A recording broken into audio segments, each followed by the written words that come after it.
Welcome to the Rochester, New Hampshire History Podcast, a monthly show that will shine a light on a piece of history that has been all but forgotten. Rochester was once inhabited by the Abenaki Indians of the Pennacook tribe. They fished, hunted, and farmed the soil. They would move their villages when their farming had exhausted the soil. Like most Indians in New England, they were wiped out by infectious diseases carried by European settlers in warfare. Rochester was named after an English politician, statesman, and writer. This occurred when Rochester was one of 4 towns approved by colonial Governor Samuel Shute. The city was named for Governor Shute's friend, Lawrence Hyde, who was the Earl of Rochester and also the brother-in-law to King James II.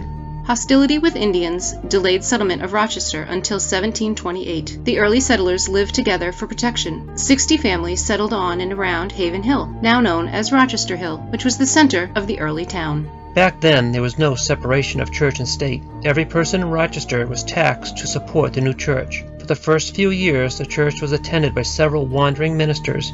Parson Amos Main became the first permanent minister of Rochester. He served until his death in 1760. He also served the community as a doctor, a veterinarian, a schoolteacher, and helped many with the reading and writing of legal documents. The 1740s was the height of Indian violence in Rochester. In June 1746, on Rochester Hill, Joseph Hurd, John Wentworth, Joseph Richards, and Gershom Downs were killed, and John Richards was wounded and captured by the Indians. Also, a boy by the name of Jonathan Dorr was also taken captive on that day and brought to Canada. In May 1748, the wife of Jonathan Hodgkin was killed by Indians for refusing to be taken to Canada. Rochester men were among the American patriots who sacrificed their lives and fortunes for the freedom we enjoy today. During the Revolutionary War, the Rochester Commons was used as the meeting place for soldiers before going off to war.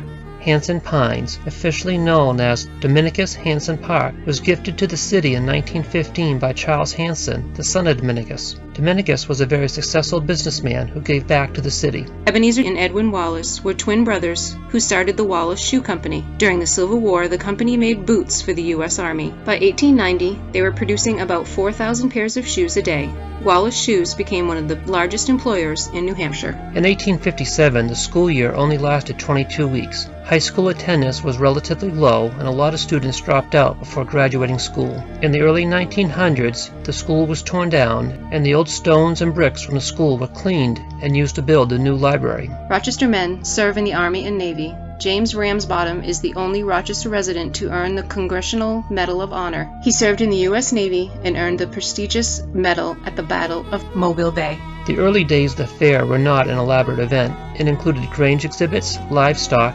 crafts, foods, and simple contests. Visiting the fair would be a time to see and admire the artwork, handiwork, and produce of your neighbors. Silas Hussey was paid $14,118.09 for the bridge. It was 133 feet long and 50 feet wide, and was constructed with 3 36-foot 8-inch arches. Plaque on the monument reads, in commemoration of the valor and patriotism of the volunteers of Rochester, who in the War of 1861 gave their lives for the maintenance of the Union. And there are 54 names etched into the monument to honor the Rochester men who died in the Civil War. A descendant of Parson Main donated $2,000, and local citizens donated $3,865 for the statue of Parson Main. The 12-foot-tall base and pedestal was cut from Concord granite. The Rochester Library was opened October 2nd on the site of what was the Main Street School. The new library was turned over to the city when Mayor C.W. Bickford opened it to the public. 151 people registered for a library card the very first day. The Scenic Theater is the first building in Rochester specifically designed to show movies. It could seat 900 people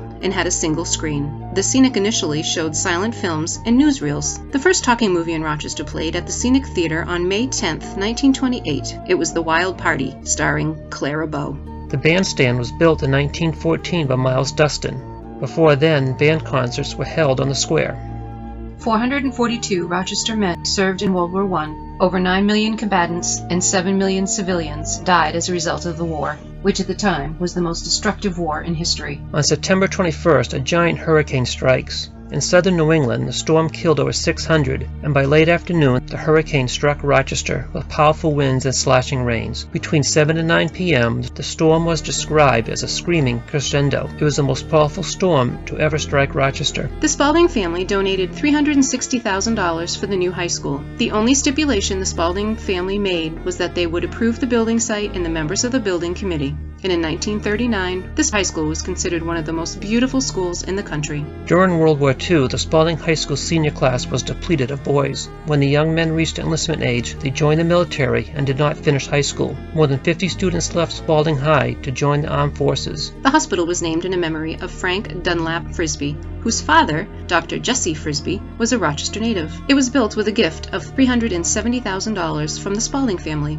The new Frisbee Hospital on Whitehall Road replaced the old hospital, which was on Charles Street. On October 21st, the most destructive fire in Rochester's history was started by a Boston to Maine train car in Farmington. Sparks from the train shot on both sides of the track and easily ignited the dry grass. The fire spread from the tracks into the woods. Strong winds turned the small fire into a firestorm. Hurricane Carol's winds were in excess of 90 miles an hour.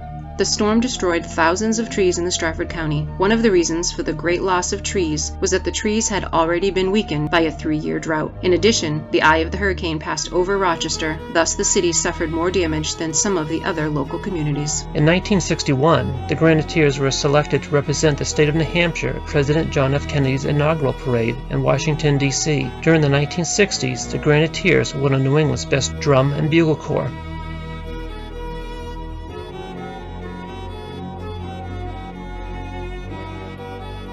This ends the podcast. If you have any questions or comments, please email bobgriffinpodcast@gmail.com. Come back next month for another episode of Rochester, New Hampshire History.